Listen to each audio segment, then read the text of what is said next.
Vê e entende o sinal de que pertencemos a Deus ou de que temos a marca da besta. Qual a diferença distintiva entre sinal e marca? Às vezes parece muito semelhante à questão de sinalizar, mas nós temos bem claro que marcado é o gado, marcada é a propriedade, é aquilo que se detém, enquanto que o sinal parece se associar mais a uma livre escolha.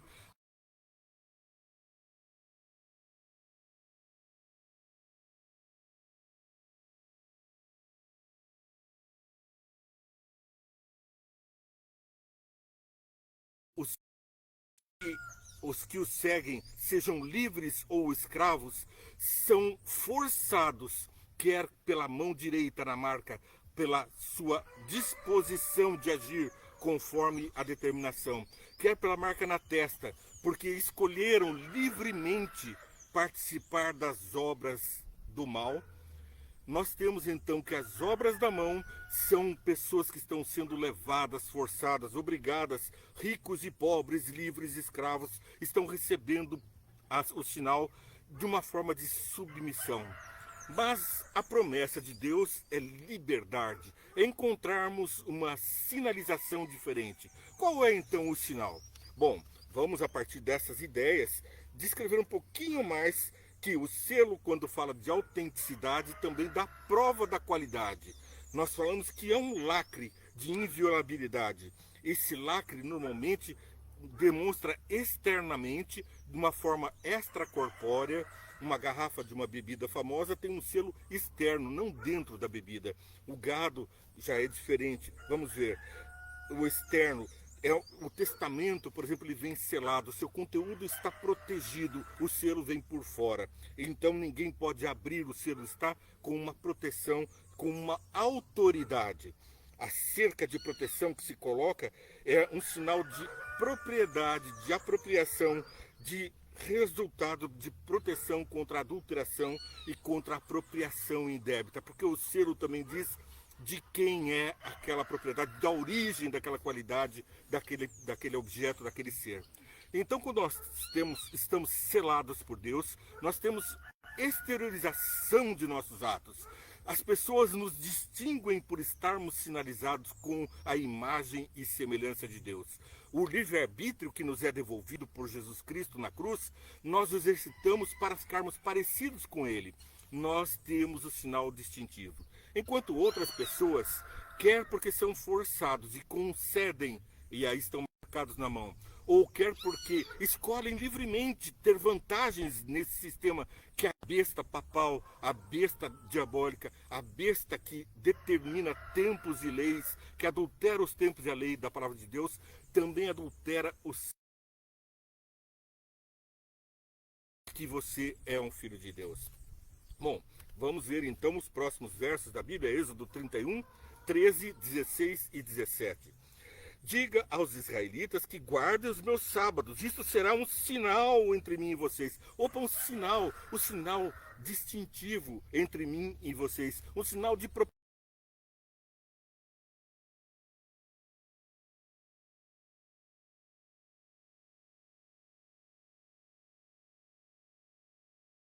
Então, isso se perpetua conforme os mandamentos também dizem lá em Êxodo capítulo 20, verso 5, até a quarta geração dos que me aborrecem estão marcados, mas também até 1000 gerações daqueles que me amam e guardam os meus mandamentos. E é justamente disso que aqui em Êxodo 31 está falando. Guarde os meus sábados, isso será um sinal entre mim e vocês, geração após geração, a fim de que saibam que eu sou o Senhor que os santifica. Então, por que guardamos o sábado? Só para termos as bênçãos? Só para podermos ter vantagens de guardar o sábado? Um descanso? Quem sabe um perfeito encontro com Cristo? Não, nós guardamos o sábado porque somos marcados com um sinal distintivo de Deus. E também para que saibam que o Senhor nos santifica. Porque neste dia Deus abençoou e santificou, diz o Gênesis.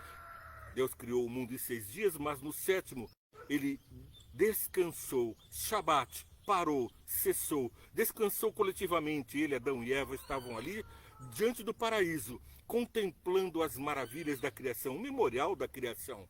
mas com o pecado passou a ser também a certeza da renovação, da restauração da imagem e semelhança de Cristo.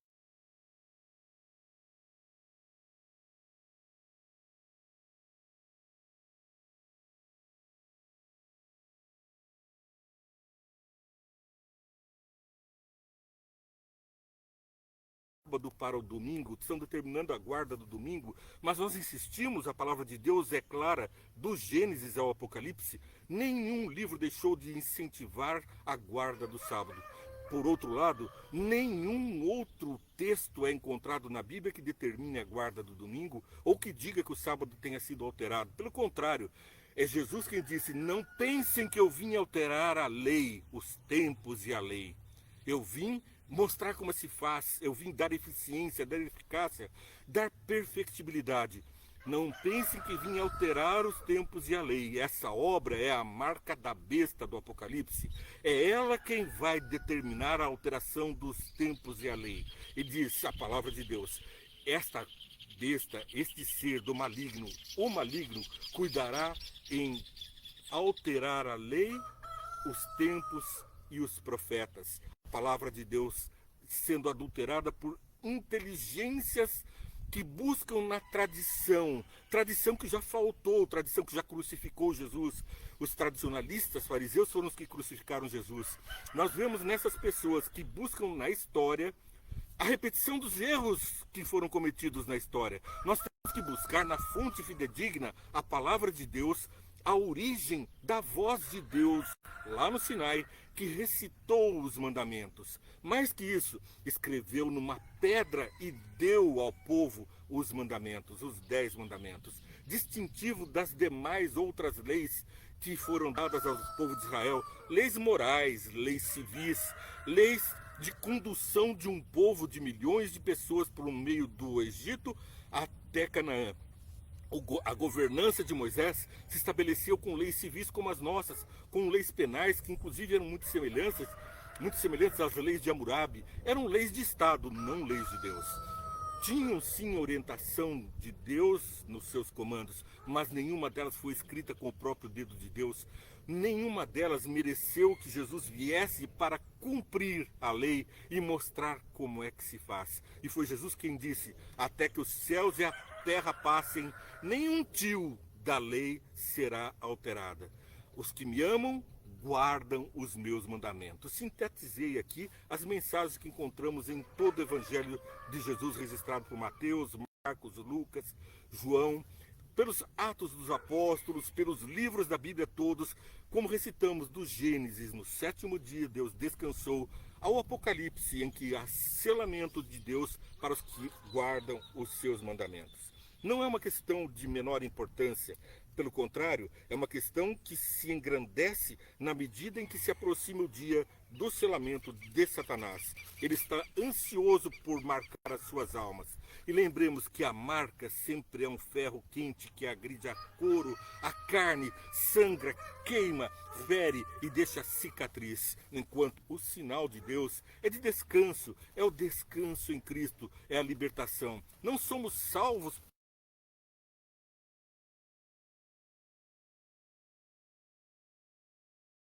Jesus. É Ele quem opera em nós o querer e o efetuar, diz a palavra de Deus. E é Ele o autor da nossa fé. Paulo nos explica isso. Portanto, nós dependemos de Jesus até para acreditar nele, muito mais ainda para querermos guardar os seus mandamentos. Guardamos por amor, guardamos para mostrar que Deus é justo ao universo, porque a acusação de Satanás nos céus é a mesma que ele faz hoje: certamente não morrerás, não acredite na lei de Deus. Ele altera a lei. Deus disse: não prove do fruto do conhecimento do mal, certamente morrerá. E Satanás retruca: certamente não morrerás. E hoje os ateus se queixam, morte e destruição, e nós sentimos na carne a perda de entes queridos. Pessoas que amamos vão indo cada vez mais longe, nos afastando, estão na sepultura, dormindo.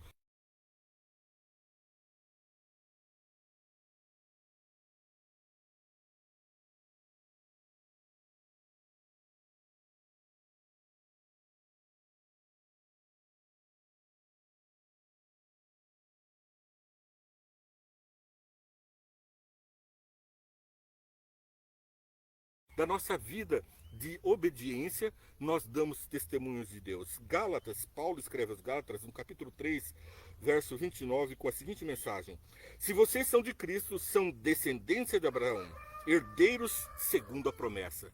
Abraão foi obediente, levou o seu filho até o sacrifício. Foi poupado o sacrifício, apontando que o que seria sacrificado seria Cristo Jesus na cruz por mim e por você. Mas a fé, ele foi justificado pela fé, porque Jesus ainda não tinha vindo a esse planeta para morrer por nós. Então a fé de Abraão era na promessa de Jesus de que ele morreria por nós. E então esta fé é a que levou salvação a todos, de Adão até o nascimento e a morte de Jesus. E todos, desde o nascimento até a volta de Jesus em glória e majestade nas nuvens, para estabelecer novamente o seu reino aqui na terra, para que você recupere completamente a imagem e semelhança de Deus, passa pelo exercício da obediência, porque se me amares, guardareis os meus mandamentos, e nós ficamos parecidos com aquilo que seguimos. Hebreus 12, verso 2. Tendo os olhos fitos em Jesus, autor e consumador da nossa fé, porque é Ele que é o autor da nossa fé e aquele que faz a fé acontecer, autor e consumador da nossa fé, Ele, pela alegria que lhe fora proposta, suportou a cruz, desprezando a vergonha, e assentou-se à direita do trono de Deus, lugar que também está reservado para mim e para você.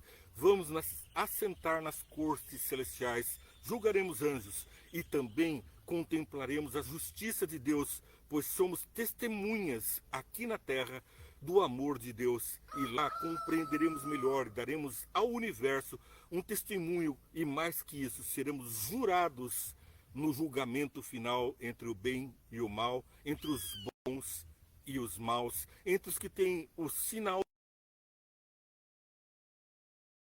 Apocalipse e aqueles que desrespeitam por vantagens, vontade da mão, a marca na mão, e vantagem intelectual, vantagem ideológica, vantagem de prosperidade, vantagem de estar sendo aceito na elite global. É isso que nós estamos tratando.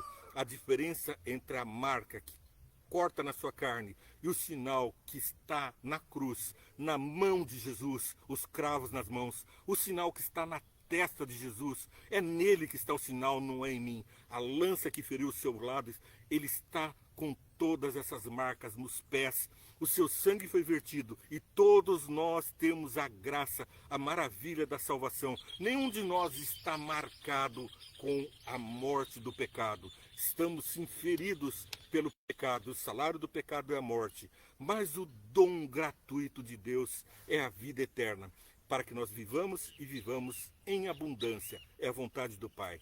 Comece por ter o sinal distintivo, os que guardam os mandamentos e têm a fé de Jesus, e os que adulteram a lei e os mandamentos e creem nas vantagens do diabo. Que Deus te abençoe e faça uma escolha sábia. Vamos orar a Deus. Senhor, aqueles que estão ouvindo, os seus amigos, aquelas que estão sob a influência da nossa direção, da direção dos que te amam, peço que eles sejam alcançados o quanto antes por seu amor, para que eles possam ter compreensão do que acontece de mal nessa vida e da tua direção e da tua vitória em todos os nossos caminhos. Se é a bênção que peço para cada um que está assistindo, que eles contemplem a tua direção e tenham paz, o encontro contigo aqui, agora, e a esperança da tua breve volta. Bênção para todos, Senhor.